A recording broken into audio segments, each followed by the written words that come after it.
Poucos personagens do século XX exerceram tanto domínio sobre milhões de vidas como Iosif Vissarionovich Djugashvili, mais conhecido como Joseph Stalin, que nasceu em uma aldeia pobre do Cáucaso e terminou construindo um império de poder absoluto. Desde seus anos juvenis nas ruas de Gori, onde aprendeu a temer e golpear antes de raciocinar, até sua ascensão silenciosa entre revolucionários desconfiados, teceu uma rede de controle que alcançou todos os cantos do Estado soviético. Desconfiado por natureza, converteu a política em um jogo de eliminação sistemática, até que nenhum rival ficasse de pé.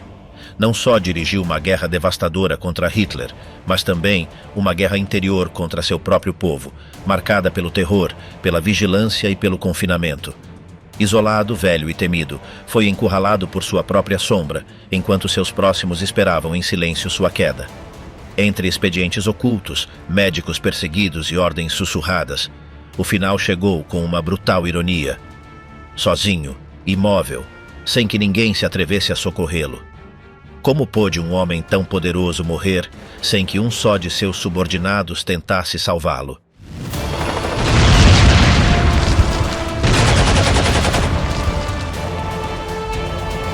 Infância, pobreza e ódio, as origens do tirano.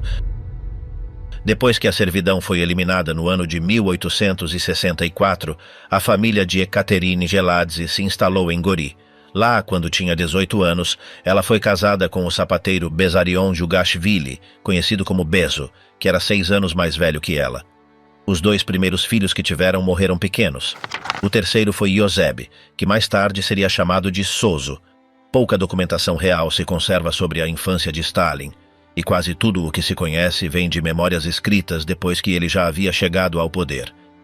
Inclusive, quem não analisa com demasiada exigência essas fontes, nota que as lembranças não descrevem um menino comum, mas já apresentam quem mais tarde se converteria em um ditador, o que distorce inevitavelmente o enfoque.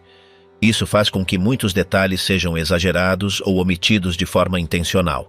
Segundo o ponto de vista do autor, ressaltam-se os talentos e traços de liderança ou, pelo contrário, uma suposta crueldade inata e problemas mentais. Mas como assinalou Ronald Sunny, tentar ver o futuro tirano no pequeno Ioseb é algo muito questionável. Costuma-se aceitar como certo que ele teve uma infância complicada. Disse que seu pai o maltratava e que viviam na escassez, o que teria enchido o menino de rancor e lhe teria formado um caráter frio e vingativo. No entanto, há muitos dados que mostram outra realidade distinta. Em muitos aspectos, a infância de Stalin foi bastante comum e, inclusive, em certos momentos, relativamente estável. Alguns depoimentos assinalam que seu pai, além de ser um sapateiro com experiência, sabia ler em georgiano e podia se comunicar em vários idiomas, como o russo. Sua mãe havia recebido ensino em casa e também sabia ler e escrever em georgiano, o que era uma vantagem em uma região com baixo nível educativo. Durante os primeiros anos de vida de Ioseb, seu pai parecia ter certo sucesso e a família vivia sem grandes privações. Com o tempo, quando Bezarion começou a beber mais seguido e acabou abandonando sua esposa e filho, o cuidado do pequeno ficou nas mãos de Ekaterine. Ela tinha um caráter firme, era trabalhadora e, depois de fazer diferentes ofícios, aprendeu a costurar e se tornou modista. Por ser filho único, coisa que depois resultaria importante, Sozo não teve que se dedicar ao trabalho como muitos outros meninos de sua idade, por isso pôde estudar sem interrupções. Em uma carta enviada em 1950 por um antigo amigo de infância que lhe pedia para se reunir com ele para recordar velhos tempos, ele dizia: "Em 1894, quando tu terminaste a escola teológica, eu terminei a escola municipal de Gori. Nesse mesmo ano foste aceito no seminário teológico de Tiflis, mas eu não pude continuar estudando porque meu pai tinha 8 filhos e éramos pobres, então devíamos ajudá-lo." A mãe de Ioseb, com a esperança de que seu filho pudesse mudar seu destino e chegar a ser sacerdote, esforçou-se muito para cumprir essa meta, fazendo todo o possível para que ele pudesse continuar com seus estudos. Essa dedicação não concorda com a imagem estendida de uma infância miserável e escura. Claro que existiram momentos difíceis na família. Bezarion, quando bebia, era violento, e sabe-se que tanto ele quanto a mãe, em algumas ocasiões, recorreram às agressões. No entanto, como bem aponta Suni, com os dados que há disponíveis, não se pode afirmar se esse tipo de comportamento era especialmente incomum nessa época e nesse lugar, nem se teve um impacto particular na visão de mundo do pequeno Soso. Na realidade, tudo indica que sua infância e adolescência foram parecidas com as de outros meninos que cresceram em um entorno de artesãos e comerciantes modestos, mas não na miséria, dentro de uma pequena cidade situada nas margens do Império. Era um ambiente onde conviviam normas duras, com hábitos de ajuda entre vizinhos e momentos em que a situação melhorava. Durante essa etapa inicial de sua vida, a mãe foi quem mais o apoiou. Ela se encarregou de protegê-lo das carências, cuidou dele durante doenças como a varíola, que lhe deixou marcas permanentes no rosto, e foi quem lhe permitiu receber educação. Além disso, Soso sofreu um acidente na infância que, combinado com uma atenção médica deficiente, lhe deixou o braço esquerdo seriamente danificado. As articulações ficaram atrofiadas e o braço nunca recuperou seu movimento normal.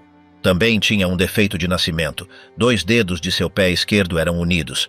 É muito provável que esses problemas físicos não passassem despercebidos entre os outros meninos, mas apesar disso não foi rejeitado.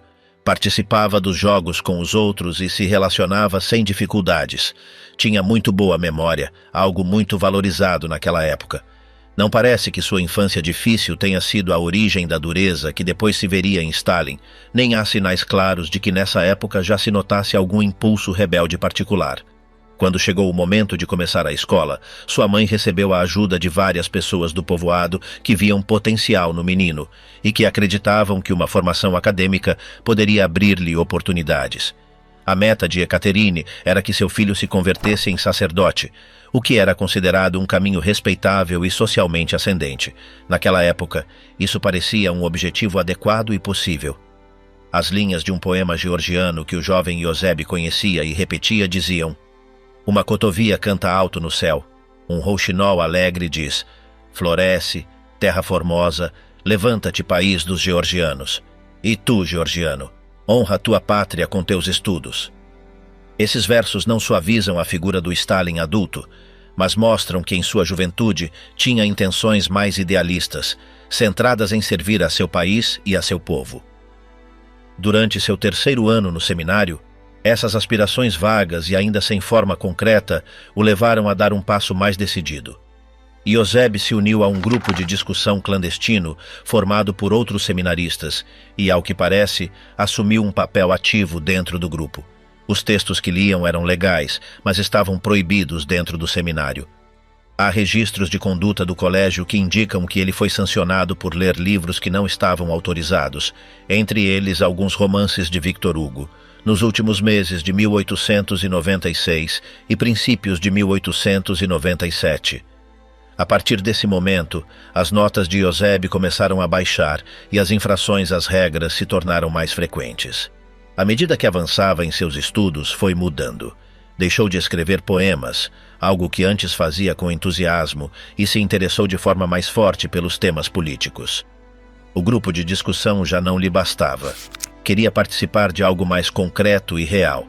Essa necessidade o levou a se aproximar dos social-democratas, a conhecer as ideias do marxismo e a assistir a reuniões ilegais organizadas por trabalhadores da ferrovia.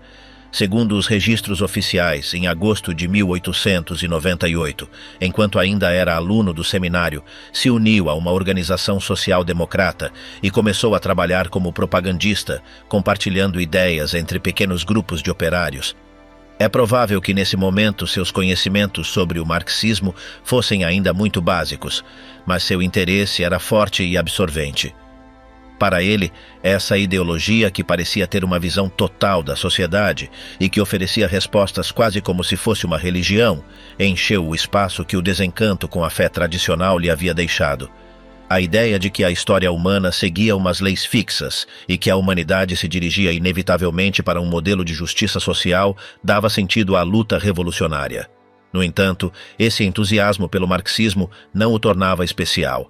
Naquele tempo, muitos jovens compartilhavam esse mesmo fervor ideológico, que se expandia como uma moda.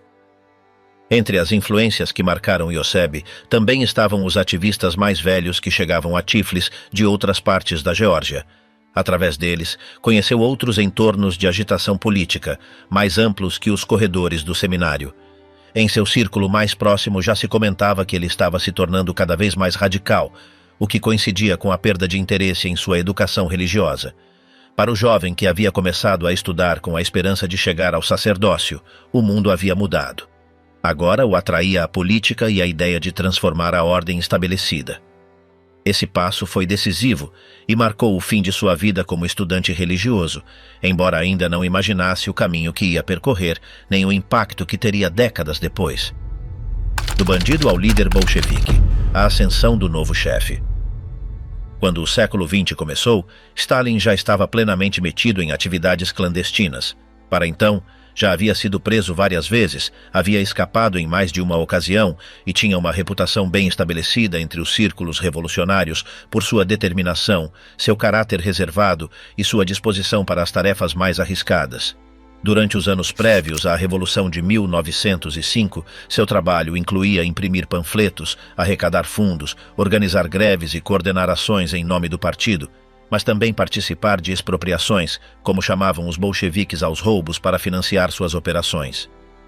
A polícia secreta o tinha fichado como um elemento perigoso e ele constantemente mudava de cidade, escondendo-se entre simpatizantes que o alojavam em porões, moradias operárias ou casas de campo.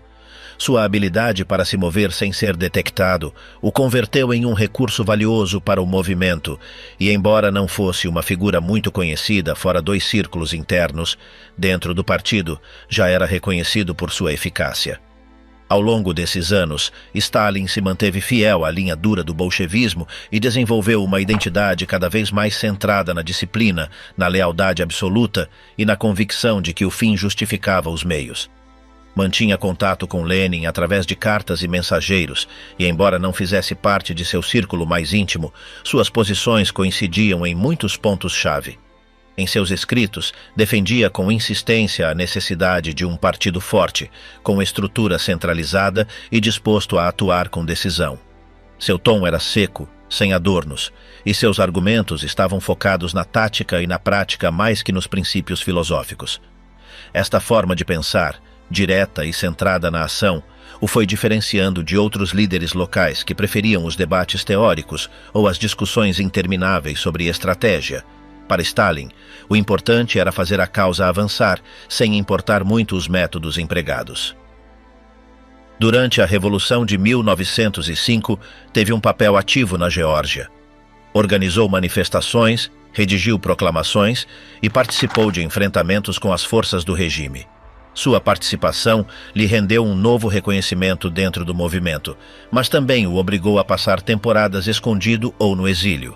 Foi preso outra vez em 1906 e enviado à Sibéria, mas conseguiu escapar depois de alguns meses, uma habilidade que repetiria em outras ocasiões. Esta etapa consolidou sua reputação como alguém duro, capaz de suportar condições extremas e seguir em frente sem se queixar. Não era um orador brilhante nem um pensador profundo, mas sim alguém que cumpria o que prometia e que sabia como se manter firme, inclusive em meio ao caos. Nos anos seguintes, sua conexão com Lenin se fez mais forte. Embora continuassem sem se ver com frequência, Stalin se converteu em um de seus defensores mais consistentes dentro do partido. Quando em 1912 foi organizada uma reunião em Praga para reorganizar o partido bolchevique, Stalin foi um dos participantes-chave. Ali foi escolhido para fazer parte do Comitê Central, um passo decisivo em seu caminho para o poder. Este nomeamento não foi só um prêmio à sua lealdade, mas também uma mostra da confiança que Lenin começava a depositar nele. Desde então, seu nome começou a aparecer com mais frequência nos documentos internos do partido e em publicações revolucionárias, onde assinava com diferentes pseudônimos, o mais conhecido dos quais foi Stalin, que significa de aço. À medida que suas responsabilidades aumentavam, também o fazia sua influência. Stalin foi enviado a várias cidades do Império Russo para coordenar atividades bolcheviques, organizar gráficas clandestinas e manter o contato entre os diferentes grupos regionais. Estas tarefas logísticas eram essenciais para o funcionamento do partido e requeriam uma combinação de discrição, firmeza e sentido prático. Stalin se destacava precisamente por essas qualidades. Não se distraía com discussões ideológicas, nem buscava protagonismo nos debates. Sua prioridade era que as instruções da direção fossem cumpridas sem erros e que os recursos chegassem aonde eram necessários. Em 1913 foi preso novamente e deportado para o norte da Sibéria, para um lugar tão remoto que quase não havia como se comunicar com o exterior. Desta vez não conseguiu escapar e passou ali vários anos. No entanto, inclusive nessas condições, manteve o contato com o partido, recebia materiais por correio e participava de discussões à distância. Esta etapa foi a mais longa de suas detenções e o manteve fora do cenário principal até a queda do regime czarista em 1917. Quando isso ocorreu e se instaurou o governo provisório, Stalin foi libertado junto a milhares de presos políticos e voltou de imediato a Petrogrado, onde retomou suas atividades com rapidez. Seu regresso coincidiu com uma etapa crítica do país. A Revolução de Fevereiro havia derrubado o czar, mas o novo governo era instável e enfrentava a oposição de vários setores. Os bolcheviques, embora ainda fossem uma minoria, estavam se reorganizando e preparavam uma ofensiva política. Stalin, já com experiência, se converteu em uma figura importante no diário Pravda, onde começou a publicar editoriais que refletiam as posturas do partido. Nesses textos, seu estilo seguia sendo direto, sem adornos, com um enfoque claro na tática e na organização. Embora ainda não fosse parte do núcleo mais próximo a Lenin, sua influência no aparato do partido ia em aumento. Quando Lenin regressou do exílio em abril, a situação dentro do partido mudou. Houve tensões entre os que apoiavam uma linha mais moderada e os que, como Lenin, propunham avançar para uma segunda revolução. Stalin, embora inicialmente não tenha adotado uma posição radical, se alinhou logo com Lenin e apoiou suas teses. Esta decisão, oportuna e estratégica, fortaleceu sua relação com o líder do partido e lhe permitiu se aproximar ainda mais do núcleo dirigente.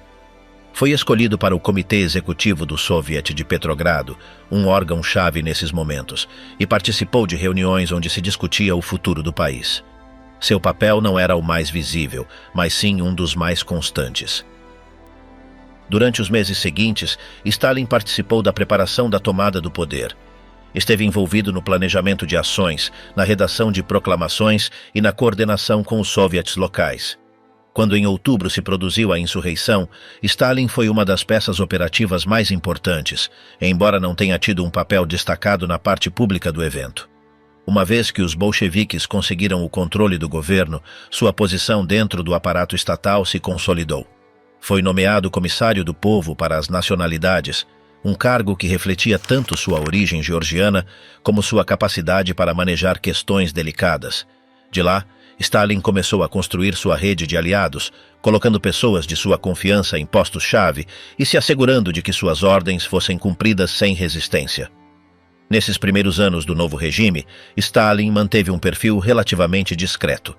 Enquanto outros líderes bolcheviques se dedicavam a debates teóricos ou disputas pessoais, ele se focava em consolidar estruturas, controlar recursos e garantir que as decisões do partido fossem aplicadas em todas as regiões.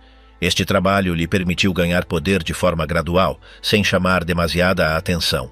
A confiança que Lenin depositava nele foi crescendo, e embora não estivesse isento de críticas dentro do partido, sua posição se tornou cada vez mais sólida. Já não era só o organizador eficaz que operava na sombra, mas um dirigente com peso próprio nas decisões mais importantes do governo revolucionário. O preço do poder, expurgos, medo e controle absoluto. Quando Stalin se consolidou na cúpula bolchevique, o aparato estatal e o partido começaram a se transformar em um sistema construído em torno de sua figura. A ascensão ao poder havia exigido disciplina e paciência, mas a permanência no topo exigia muito mais. Desde os primeiros anos, a luta contra rivais se converteu no centro de sua estratégia. Para Stalin, cada adversário representava uma ameaça, e a eliminação desses inimigos foi uma tarefa constante, executada com precisão e sem concessões. Sua forma de governar combinava a vigilância obsessiva com a capacidade de semear temor entre os próprios companheiros de partido, ao mesmo tempo que cultivava uma imagem de dirigente próximo ao povo. O processo de concentração de poder começou com a marginalização de figuras que haviam compartilhado protagonismo na Revolução. Homens como Trotsky, Zinoviev e Kamenev, que em algum momento pareciam indispensáveis, foram reduzidos pouco a pouco a posições fracas. Stalin utilizou táticas que incluíam a manipulação de votações internas, o controle das nomeações e o uso do aparato de propaganda. Cada passo estava calculado para isolar o adversário e apresentar Stalin como o verdadeiro continuador de Lenin. Nesta narrativa oficial, ele era o guardião da pureza ideológica e o único capaz de guiar o país para o socialismo. Ao mesmo tempo, qualquer crítica se apresentava como traição. Durante os anos 20, as disputas dentro do partido se disfarçavam como discussões teóricas, mas por trás dos textos e resoluções havia lutas pessoais intensas. Stalin foi hábil ao se apresentar como um moderado que buscava a unidade, enquanto empurrava os outros a cometer erros. A aliança temporária com Bujarin e outros dirigentes lhe permitiu derrotar Trotsky, que terminou expulso. Depois, quando seu objetivo mudou, Stalin dirigiu a maquinaria contra Bujarin e os que restavam em seu entorno. O resultado foi que, para finais da década, já não havia no partido nenhuma figura com peso comparável ao seu. O aparato inteiro respondia a ele. O passo seguinte foi transformar esse controle em obediência absoluta. Stalin fomentou um sistema no qual a lealdade pessoal era mais importante que a competência ou a experiência. Os quadros que ascendiam o faziam porque se alinhavam com suas instruções e mostravam devoção pública a ele. O culto à personalidade começou a crescer de maneira progressiva. Retratos, slogans e artigos o apresentavam como o guia sábio, herdeiro legítimo de Lenin. Embora nos primeiros anos essa exaltação fosse limitada, pouco a pouco se tornou onipresente. O líder aparecia em livros, jornais e celebrações como a figura central da Revolução Vitoriosa e da construção do socialismo. A par de se cultivar essa imagem, se estendia a prática do medo como ferramenta política. A polícia secreta, primeiro sob a sigla GPU e depois NKVD, se converteu no braço encarregado de vigiar a população e castigar qualquer sinal de desobediência. As denúncias, os registros e as prisões começaram a fazer parte da vida cotidiana. O que nos anos 20 havia sido aplicado de maneira limitada contra opositores declarados foi se ampliando até abranger setores inteiros da sociedade. Os expurgos não se limitavam aos velhos rivais de Stalin, mas alcançavam burocratas, técnicos, militares e inclusive cidadãos comuns acusados de atitudes hostis. Um dos momentos decisivos foi o início dos planos quinquenais e a coletivização forçada. As metas fixadas por Stalin eram tão altas que resultavam impossíveis de cumprir sem recorrer a métodos extremos. A pressão sobre os dirigentes locais era enorme, e qualquer atraso ou cifra insuficiente se interpretava como sabotagem. Assim se gerou um círculo no qual as autoridades regionais falsificavam resultados para não serem acusadas, enquanto a repressão contra camponeses e trabalhadores se intensificava. Milhões de pessoas foram deslocadas, acusadas de kulaks ou inimigas do povo, e deportadas para regiões remotas. A coletivização trouxe fome, violência e descontentamento, mas nos relatórios oficiais aparecia como uma vitória. O preço humano dessas políticas era ocultado deliberadamente. Os expurgos internos no partido alcançaram um nível sem precedentes durante os anos 30. Os julgamentos públicos se converteram em espetáculos cuidadosamente preparados, nos quais antigos dirigentes confessavam crimes absurdos depois de serem submetidos a pressões e torturas. Zinoviev, Kamenev, Bujarin e outros veteranos bolcheviques foram acusados de conspirar com potências estrangeiras ou de planejar assassinatos. As confissões, obtidas mediante ameaças e maus-tratos, eram transmitidas como provas da traição. As execuções posteriores eram justificadas como medidas necessárias para proteger o Estado socialista. Com cada julgamento, Stalin eliminava possíveis rivais e reforçava a ideia de que só ele garantia a estabilidade do país. O aparato de segurança desempenhou um papel central neste processo. Os responsáveis da polícia política ascendiam e caíam segundo a conveniência do líder. Ninguém estava seguro, nem sequer os encarregados de executar os expurgos. Os chefes do NKVD eram substituídos e, em muitos casos, também fuzilados quando deixavam de ser úteis. Este mecanismo gerava um ambiente de terror, no qual cada funcionário sabia que seu destino dependia da vontade de Stalin. A obediência absoluta se converteu na única proteção, embora inclusive essa lealdade pudesse não ser suficiente. O exército, que representava um possível foco de resistência, também foi golpeado. Altos comandos que haviam tido protagonismo na Guerra Civil foram acusados de conspirar e executados. Milhares de oficiais foram presos ou enviados a campos de trabalho. A consequência foi que, no início da Segunda Guerra Mundial, a estrutura militar soviética estava debilitada, embora a propaganda assegurasse que estava mais sólida do que nunca. Para Stalin, a eliminação de possíveis adversários internos era mais importante que a preparação militar. A mensagem era clara: a segurança do regime dependia unicamente da eliminação de qualquer sombra de oposição. Enquanto o medo se estendia, o culto à personalidade alcançava um nível nunca visto. A imagem de Stalin era apresentada como a de um dirigente infalível, pai dos povos e guia supremo. Em discursos e publicações, eram-lhe atribuídas qualidades quase sobre-humanas. As biografias oficiais apagavam episódios incômodos e ressaltavam seus êxitos. Em escolas, fábricas e granjas coletivas, ensinava-se a venerá-lo como a encarnação do socialismo. As datas de sua vida eram celebradas como acontecimentos históricos. Inclusive, as críticas menores eram vistas como ataques ao próprio Estado. Assim, a devoção forçada ao líder se converteu em uma parte essencial da vida política e social. O efeito dessa dinâmica foi a criação de um sistema fechado e autorreferencial. Ninguém se atrevia a questionar decisões que podiam significar a diferença entre a vida e a morte. Os relatórios enviados a Moscou se enchiam de cifras exageradas e de relatos de êxito, porque apresentar problemas era se arriscar a ser acusado de sabotagem. O resultado era que Stalin recebia informação filtrada e distorcida, o que reforçava sua visão de que os inimigos estavam em todas as partes e que só a repressão podia manter o controle. Este círculo de desconfiança se retroalimentava constantemente, criando uma atmosfera na qual a repressão se justificava como uma necessidade permanente. O custo humano dessas políticas foi imenso. Milhões de pessoas foram presas, deportadas ou executadas. Famílias inteiras ficaram destruídas. O medo se converteu em parte da vida diária, não só entre os dirigentes, mas em cada bairro, em cada fábrica e em cada povoado. As delações se multiplicavam, porque acusar outro podia ser uma forma de salvar a si mesmo. O tecido social se viu profundamente alterado, e gerações inteiras cresceram em um ambiente de suspeita e silêncio. A repressão não só eliminava inimigos reais ou imaginários, mas também servia para manter a população em um estado de submissão constante. O paradoxo era que, enquanto a repressão se intensificava, a imagem pública de Stalin alcançava níveis de veneração. A propaganda mostrava um líder próximo aos trabalhadores, preocupado com as crianças, incansável em seu trabalho pelo país. Fotografias cuidadosamente selecionadas e textos oficiais o retratavam como um dirigente humilde, simples em seus costumes e entregue ao bem-estar do povo. Esta representação contrastava com a realidade de um sistema baseado na vigilância, no medo e na eliminação sistemática de opositores. Mas em um contexto onde a informação era controlada e as vozes críticas eram silenciadas, a propaganda se mostrava efetiva.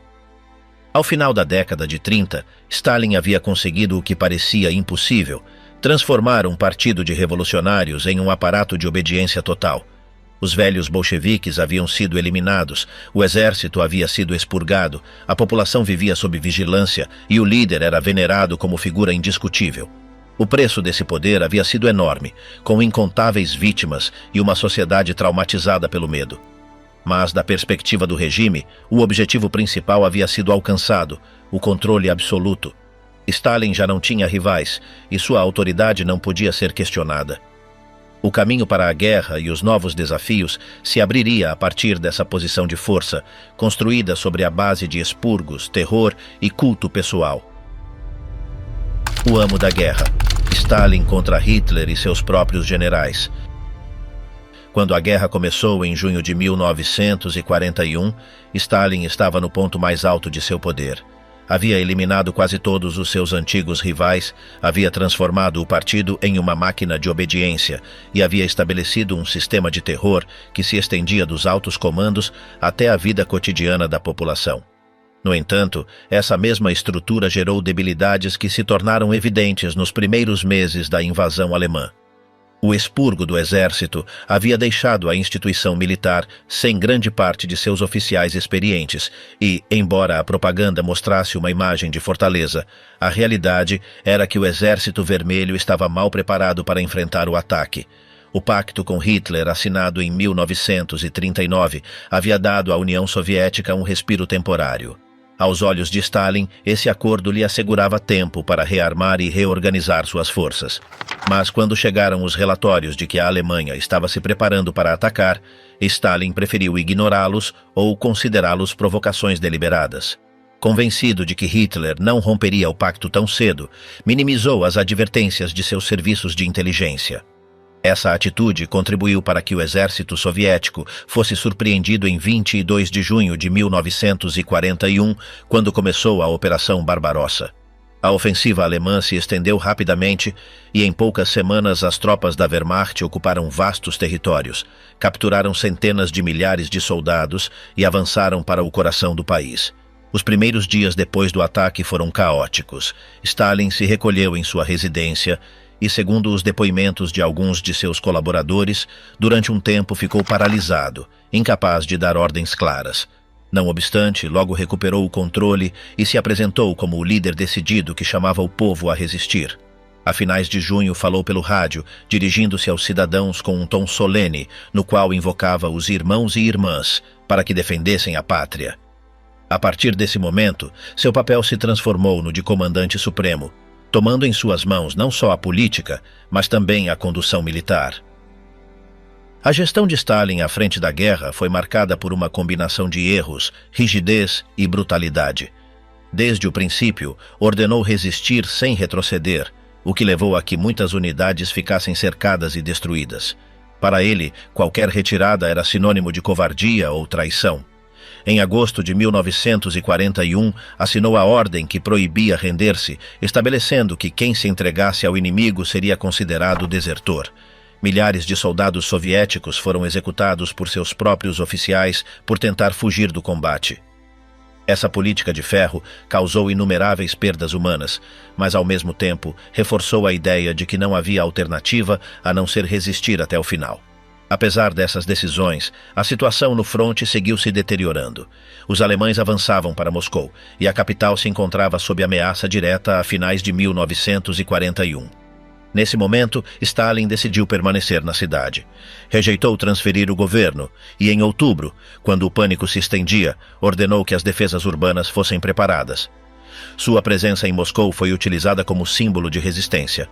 Em novembro, durante a celebração do aniversário da Revolução, pronunciou um discurso na Praça Vermelha, com tropas desfilando diretamente para o fronte. Esse gesto se converteu em um dos episódios mais recordados da guerra, apresentado como prova de sua firmeza. A contraofensiva de dezembro, com o apoio do inverno e a chegada de reforços, permitiu aos soviéticos deter o avanço alemão em Moscou. Foi um momento chave que mostrou que a União Soviética não estava derrotada. A partir de então, a guerra se transformou em um conflito prolongado no qual Stalin assumiu um controle ainda maior. Criou comitês de defesa, centralizou a economia para produzir armas e transferiu fábricas inteiras para o leste do país, longe do alcance dos bombardeios. Milhões de trabalhadores e camponeses foram mobilizados para sustentar o esforço bélico. A disciplina foi imposta em todos os aspectos da vida e a vigilância política acompanhava cada passo da produção e do fronte. A brutalidade da condução de Stalin se refletia também em seu tratamento para com seus próprios generais. Não duvidava em destituí-los, degradá-los ou inclusive prendê-los quando considerava que haviam falhado. A desconfiança era constante e os oficiais sabiam que um erro podia lhes custar a vida. No entanto, à medida que a guerra avançava, Stalin aprendeu a confiar em alguns de seus comandantes mais capazes, como Zhukov, Rokossovski e Konev. Embora mantivesse a última palavra nas decisões estratégicas, começou a se apoiar em seus planos e a aceitar recomendações. Esse processo, lento e cheio de tensões, foi para melhorar a eficácia do exército soviético. A Batalha de Stalingrado, entre 1942 e 1943, marcou um ponto de inflexão. A cidade, que levava o nome do próprio líder, se converteu em um símbolo de resistência. Stalin ordenou que fosse defendida a todo custo. Os combates foram ferozes e a população civil sofreu de maneira extrema, presa no meio da destruição. A vitória soviética com a rendição do 6º Exército Alemão mudou o curso da guerra. Desde então, a iniciativa passou cada vez mais para as mãos do Exército Vermelho. A propaganda apresentou o triunfo como uma prova da genialidade de Stalin, reforçando ainda mais o culto à sua personalidade. Depois de Stalingrado, vieram outras operações exitosas, como a de Kursk em 1943, onde os soviéticos resistiram ao ataque blindado alemão e depois passaram à ofensiva. O poderio industrial reconstruído no leste permitiu produzir enormes quantidades de tanques, aviões e artilharia. A coordenação entre a retaguarda e o fronte se converteu em uma vantagem decisiva. Stalin supervisionava pessoalmente as estratégias gerais e seguia de perto os movimentos das tropas, enquanto continuava reprimindo qualquer sinal de debilidade. A repressão alcançava tanto soldados acusados de covardia quanto civis suspeitos de deslealdade. Milhões de prisioneiros de guerra e deportados sofreram condições extremas em campos e colônias. O avanço para o oeste a partir de 1944 mostrou a magnitude do poder soviético. As ofensivas massivas empurraram as forças alemãs para fora do território soviético e levaram o Exército Vermelho até a Polônia, os Balcãs e finalmente a Alemanha. Cada vitória era apresentada como um êxito pessoal de Stalin. Em conferências com os aliados, como em Teherã e Yalta, mostrou-se como um dirigente firme e calculador, decidido a assegurar não só a derrota de Hitler, mas também a expansão da influência soviética na Europa do Leste. A diplomacia andava de mãos dadas com a ofensiva militar, e o resultado foi que no final da guerra, a União Soviética havia ampliado de forma considerável sua esfera de controle. As perdas humanas foram enormes. Dezenas de milhões de cidadãos soviéticos morreram durante o conflito, tanto em combate como por causa da ocupação alemã, da repressão interna e das privações. No entanto, a narrativa oficial insistia em que o sacrifício havia sido necessário e glorioso. Stalin foi apresentado como o grande estrategista e o salvador da pátria. O desfile da vitória em Moscou em maio de 1945 mostrou os generais celebrados, mas o lugar central era ocupado pelo líder. Sua imagem estava associada de maneira inseparável ao triunfo sobre o nazismo. O preço da vitória foi altíssimo, mas para Stalin significou a confirmação definitiva de seu poder. Não só havia sobrevivido à invasão, mas havia saído reforçado. A União Soviética emergiu da guerra como uma das duas superpotências mundiais, e o prestígio pessoal de Stalin estava em seu ponto mais alto. No interior do país, seu controle era total. A repressão, longe de diminuir, continuou. A guerra havia sido utilizada como justificativa para intensificar a vigilância e o castigo, e ao terminar o conflito, esse aparato não foi desmontado. A lição que Stalin extraiu da guerra foi que o terror e a disciplina podiam garantir a sobrevivência do regime e ampliar seu poder. No trato com os aliados, Stalin mostrou a mesma mistura de dureza e pragmatismo que caracterizava sua política interna. Aceitava compromissos quando lhe convinham, mas sempre com a intenção de expandir a influência soviética. A divisão da Europa em zonas de controle foi uma consequência direta dessas negociações.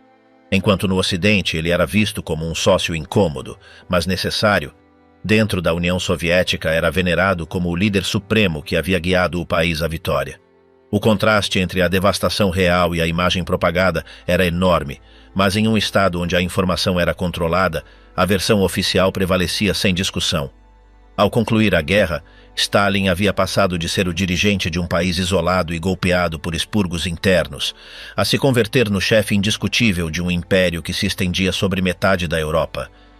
Sua figura era apresentada como a do vencedor absoluto, o amo da guerra que havia derrotado Hitler e que impunha sua autoridade tanto no campo militar quanto no político. A lembrança de seus erros iniciais, as perdas imensas e a brutalidade de suas decisões ficava sepultada sob a narrativa da vitória. O culto à sua personalidade alcançava dimensões nunca vistas, com sua imagem onipresente em cada canto do país. Para o povo soviético, marcado pela dor e pela destruição, a figura de Stalin aparecia como a representação do triunfo e da sobrevivência, embora esse triunfo tivesse tido um custo humano incalculável. Paranoia, traições e isolamento. O ditador encurralado.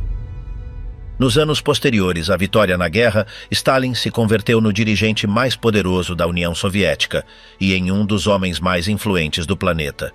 No entanto, essa mesma posição o conduziu a um estado de desconfiança crescente que marcou seus últimos anos. O triunfo militar lhe deu prestígio, mas também aprofundou sua convicção de que só mediante a vigilância constante e a repressão podia conservar o controle. A combinação de poder absoluto e medo pessoal produziu uma etapa na qual o círculo ao seu redor foi se reduzindo cada vez mais, enquanto as suspeitas e expurgos continuavam. Depois de 1945, a União Soviética se apresentou como vencedora na guerra e potência global. Stalin apareceu como o principal arquiteto da vitória, o comandante que havia guiado o país através da destruição e o havia levado a ocupar um lugar entre os vencedores. No entanto, o preço humano havia sido imenso e a reconstrução do país se converteu em uma tarefa enorme. Nesse processo, Stalin manteve seu estilo de direção centralizada e desconfiada. As decisões econômicas, políticas e militares seguiam passando por suas mãos, e qualquer desacordo era interpretado como uma ameaça à sua autoridade. O clima político do pós-guerra foi marcado pela repressão contínua. Embora o inimigo externo agora fosse o bloco ocidental, em especial os Estados Unidos e seus aliados, Stalin nunca deixou de ver inimigos internos em seu próprio país. A Guerra Fria começou a tomar forma e o líder soviético reforçou o controle sobre a Europa do Leste, impondo governos comunistas sob a órbita de Moscou. Ao mesmo tempo, no interior, os aparatos de segurança mantinham a pressão sobre intelectuais, minorias nacionais e qualquer pessoa que pudesse ser acusada de atitudes antissoviéticas. Para Stalin, a vigilância nunca era suficiente e a sombra da traição parecia estar sempre presente. Os últimos anos de sua vida foram marcados por essa obsessão. À medida que envelhecia, sua saúde se deteriorava e seu caráter se tornava ainda mais desconfiado. O círculo de colaboradores se reduziu a um grupo muito pequeno de dirigentes que o acompanhavam em reuniões e jantares noturnos. Figuras como Beria, Malenkov, Khrushchev ou Bulganin participavam desses encontros, mas todos sabiam que podiam cair em desgraça a qualquer momento. As conversas se estendiam até a madrugada, com comidas abundantes e discussões que misturavam assuntos de Estado com anedotas pessoais, sempre sob a sombra da suspeita. Nesse ambiente, ninguém se sentia seguro, e cada gesto era observado e avaliado pelo líder. A repressão contra setores culturais e científicos se intensificou. No pós-guerra, Stalin impulsionou campanhas contra intelectuais acusados de cosmopolitismo ou de simpatias com o Ocidente. Escritores, artistas e acadêmicos foram criticados publicamente, afastados de seus cargos ou presos. As minorias nacionais também se converteram em alvo. Na Crimeia, Chechênia e outras regiões, comunidades inteiras foram deportadas sob a acusação de colaboração com os invasores alemães. Esses deslocamentos massivos mostravam que, inclusive depois da guerra, Stalin seguia confiando nas mesmas ferramentas de controle que havia usado durante os expurgos dos anos 30. A tensão internacional serviu para justificar novas medidas de repressão. A formação do Bloco Ocidental, o Plano Marshall e a criação da OTAN foram apresentados como provas de que a União Soviética estava cercada de inimigos.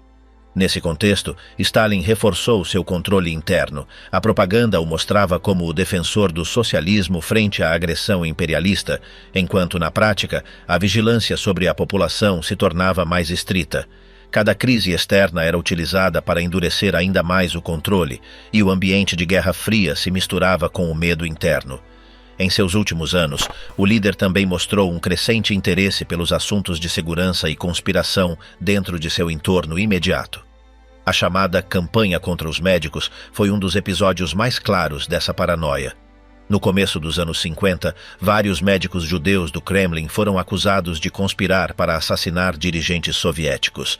A acusação, fabricada a partir de supostos relatórios de inteligência, refletia a desconfiança de Stalin, inclusive para com quem se encarregava de sua saúde. O caso se converteu em um símbolo dos últimos meses de seu regime, onde a suspeita alcançava todos os níveis. O isolamento pessoal se acentuava. Stalin passava longos períodos em suas residências, recebendo relatórios e convocando seus colaboradores em horários inoportunos. As reuniões podiam durar até o amanhecer, e nelas os dirigentes tratavam de interpretar suas palavras e antecipar suas reações. Ninguém podia ter certeza de qual seria seu destino no dia seguinte. A disciplina do medo seguia marcando a relação com o líder, e cada decisão sua podia significar a promoção ou a queda fulminante de um funcionário. Os expurgos internos não desapareceram. Embora não tivessem a magnitude dos julgamentos dos anos 30, as prisões e destituições continuaram. Ministros, generais e funcionários de diferentes níveis podiam ser acusados de traição, espionagem ou negligência. A lógica era sempre a mesma: manter vivo o temor para assegurar a obediência. Na prática, isso gerava um sistema onde a iniciativa individual se via bloqueada, porque qualquer proposta arriscada podia ser interpretada como uma ameaça. O resultado era um aparato cada vez mais rígido e dependente da vontade pessoal de Stalin. Sua saúde começou a se deteriorar de forma mais visível a finais dos anos 40. Os relatórios médicos mencionavam hipertensão, problemas cardíacos e fadiga, mas o próprio Stalin recusava-se a mostrar fraqueza. Ainda assim, seu estilo de vida, com longas noites de trabalho, refeições pesadas e tensão constante, acelerava o desgaste.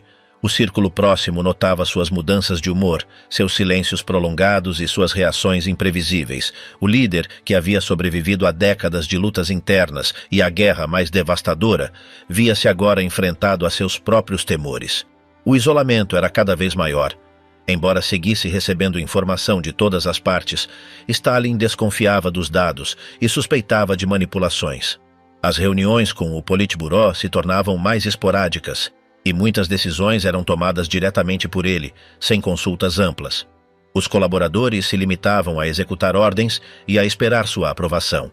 Este modelo de direção, que havia funcionado durante anos, mostrava nesse momento seus limites, porque tudo dependia do estado de ânimo e da percepção pessoal do dirigente.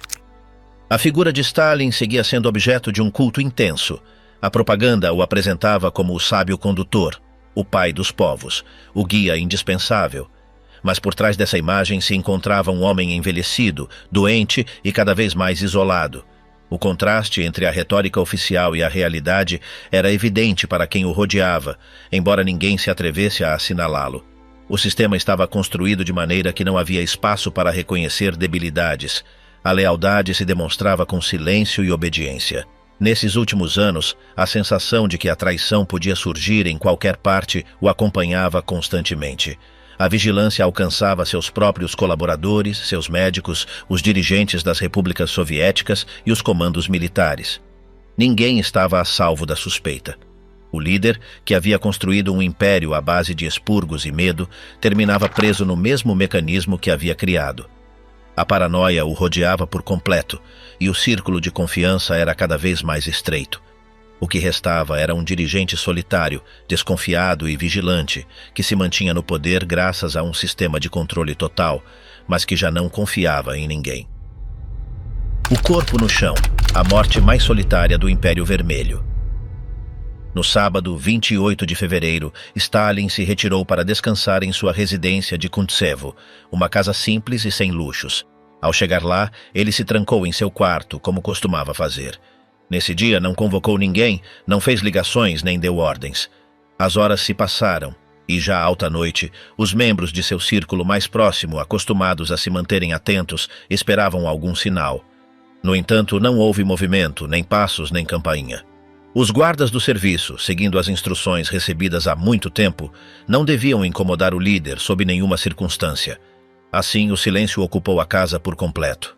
Durante o transcurso da noite, os sentinelas que vigiavam a entrada principal não detectaram atividade alguma. A casa permanecia em calma total, como se estivesse desabitada. O costume era esperar que ele mesmo ligasse ou tocasse a campainha.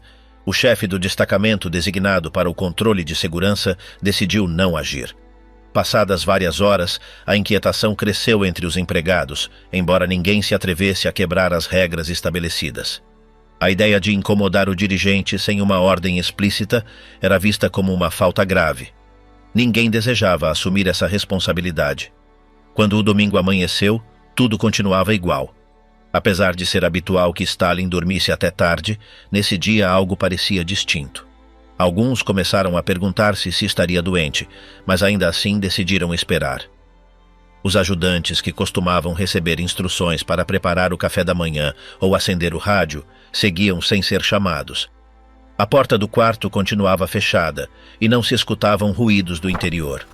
As horas passavam e a tensão aumentava, embora o medo de tomar a iniciativa paralisasse a todos. Não foi senão até a noite do domingo que um dos trabalhadores, animado pela insistência de seus companheiros, decidiu se aproximar do quarto. Bateu suavemente sem obter resposta. Abriu a porta com cuidado e o encontrou jogado no chão, com o pijama vestido, de barriga para cima, inconsciente. Seu braço esquerdo estava estendido, enquanto que o direito parecia contraído. Havia um leve rastro de urina no chão, e seu rosto mostrava sinais de ter sofrido um forte impacto físico. Embora ainda respirasse, não podia falar nem se mover. Haviam-se passado quase 24 horas desde que ele foi visto pela última vez de pé. A cena provocou uma mistura de pânico e confusão entre os presentes. Ninguém sabia a quem ligar primeiro. O protocolo para uma emergência médica nunca havia sido esclarecido totalmente. Tentou-se contatar os médicos do Kremlin, mas se produziu uma demora significativa. Durante esse tempo, Stalin permanecia no chão sem receber atenção. Apesar da urgência, a ligação para os doutores não foi feita de imediato. Alguns funcionários pensaram que deviam avisar antes ao ministro da Segurança do Estado, outros creram que deviam esperar que alguém do círculo político autorizasse o acesso. Finalmente, passadas várias horas, os médicos chegaram à residência. A equipe que entrou estava nervosa e não contava com um diagnóstico claro. Avaliaram seu estado e confirmaram que ele havia sofrido um acidente vascular cerebral. Seu corpo mostrava paralisia em um lado e a pressão arterial estava muito elevada. A rigidez de suas extremidades e a expressão congelada em seu rosto não deixavam dúvidas sobre a gravidade do quadro. Embora sua respiração ainda fosse constante, não reagia aos estímulos. Durante toda a segunda-feira, ele se manteve no mesmo estado. Sua cama foi adaptada com cuidado e foram colocadas ataduras úmidas sobre sua testa. Os médicos, limitados em recursos e sem instruções claras, aplicaram compressas e esperaram algum sinal de melhora. Ninguém assumia a direção do tratamento. Os altos funcionários que chegaram depois, como Beria e Malenkov, mostravam-se inquietos, embora não tomassem decisões firmes. Em vez de ordenar uma intervenção imediata, passaram longas horas observando e comentando em voz baixa. A residência se converteu em um espaço frio e silencioso. A atmosfera se tornou tensa.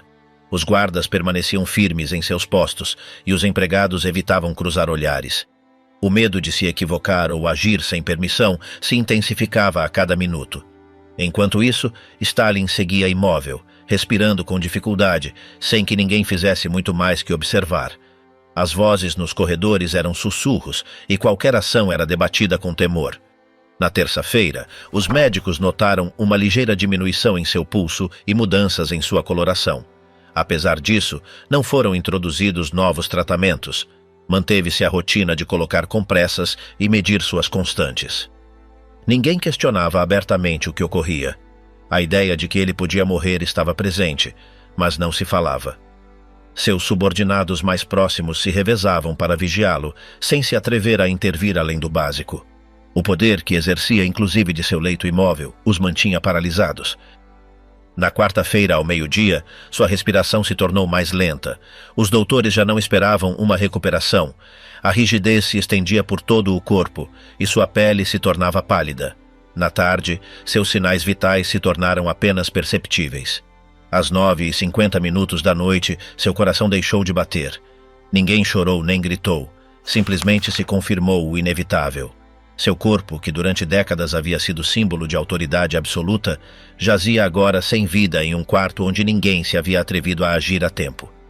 Após sua morte, os funcionários presentes trocaram poucas palavras. A incerteza sobre o que fazer a seguir era evidente. Não houve um plano estabelecido. Foi redigido um laudo médico que descrevia com termos gerais a causa do falecimento. A versão oficial evitou mencionar as horas nas quais ele não recebeu ajuda. Foi comunicado que ele havia falecido por causas naturais, sem entrar em detalhes. Durante os dias seguintes, foram organizados os atos fúnebres. O corpo foi levado ao Kremlin, onde foi preparada uma cerimônia solene.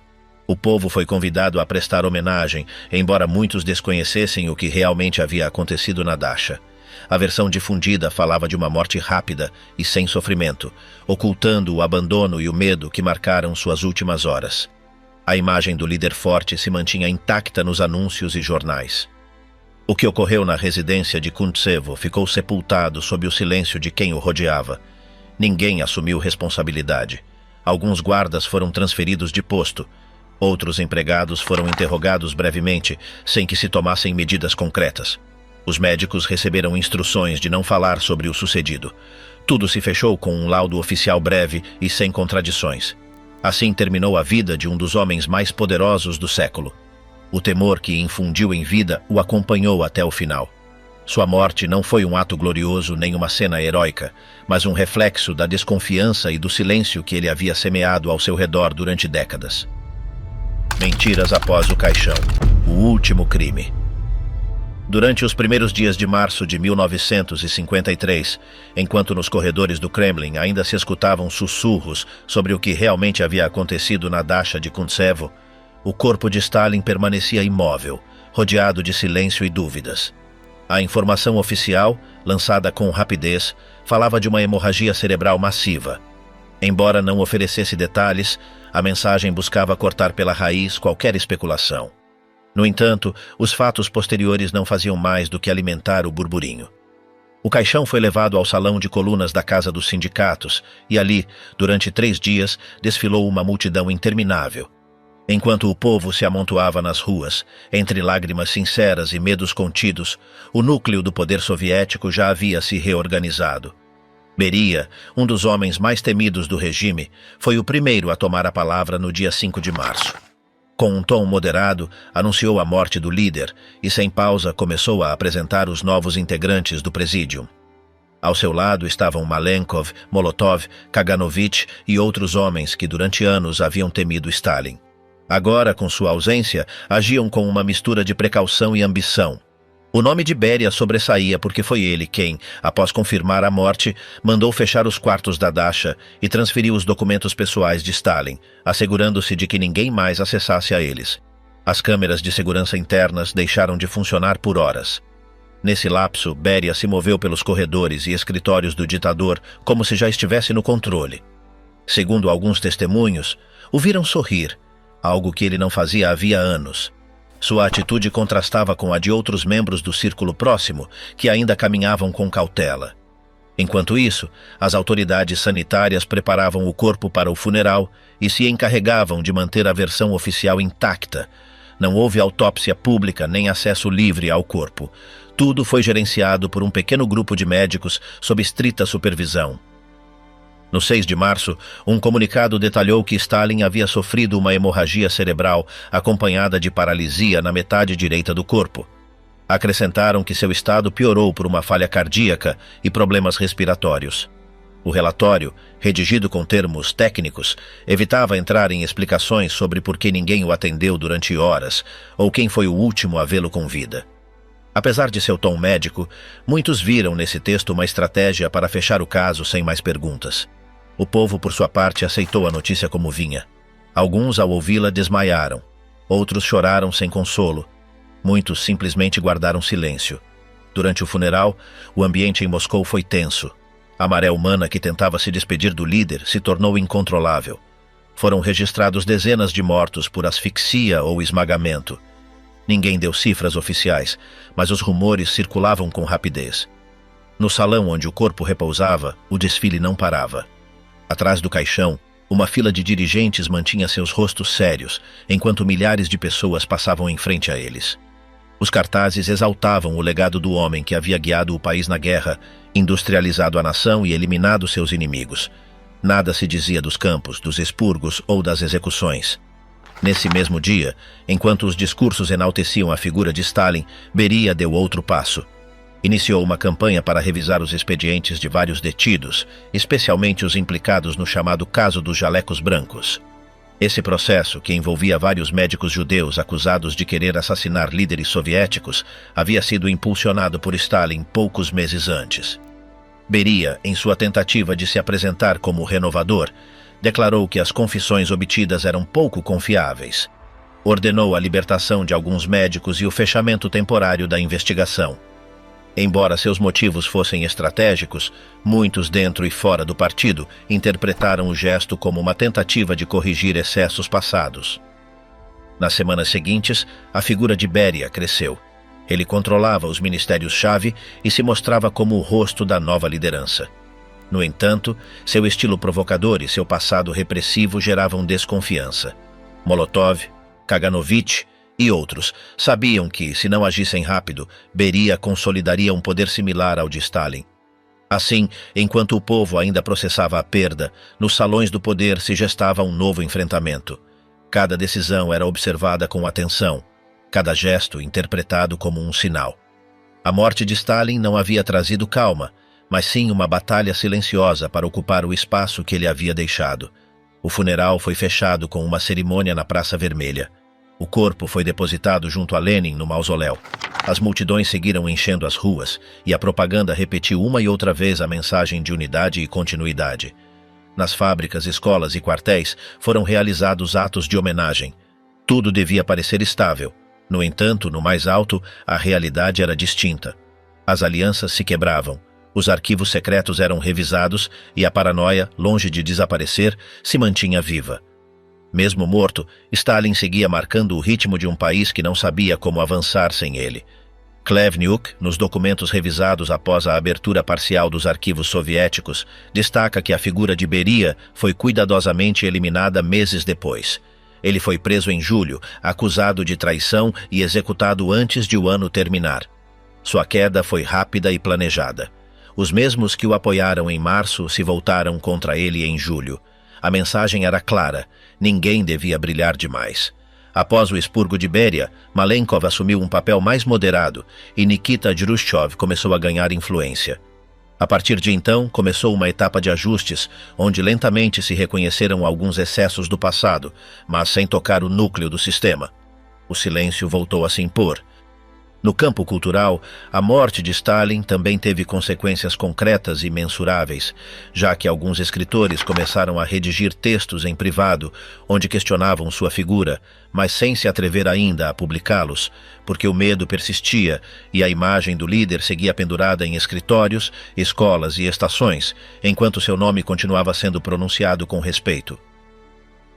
Embora o regime começasse a mudar de mãos, sua influência não desaparecia. O caso dos jalecos brancos foi fechado oficialmente e os médicos libertados regressaram às suas casas, marcados pela experiência, mas sem que ninguém pedisse desculpas, nem reconhecesse o erro publicamente, em um fechamento sem explicação.